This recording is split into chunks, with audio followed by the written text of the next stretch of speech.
People living in a city neighborhood where there are few transportation options are breathing a sigh of relief about the pause in congestion pricing.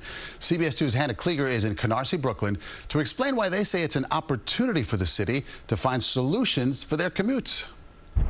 Jabril Jallo is a fan of public transportation, but because of where he lives, he's often forced to drive. Folks know Canarsie as being far, so growing up, we just knew that everywhere we wanted to go, it took a long time to get there. He's the founder of a nonprofit called the Flossy organization that advocates for transit equity because, as he and others say, this is a transit desert. Many of his neighbors are relieved over Governor Hochul's announcement to pause congestion pricing. They say in their community it just doesn't make sense. It's almost impossible to get somewhere in an efficient manner without having a car in these parts of Brooklyn. You need to use two methods of transportation in order to get out of the neighborhood. Mark Want drives to a hospital in Midtown Manhattan several times a week. If you are traveling for medical services, there is really no comfortable way of getting there, especially if you have certain disabilities. Residents say this is an opportunity for leaders to go back to the drawing board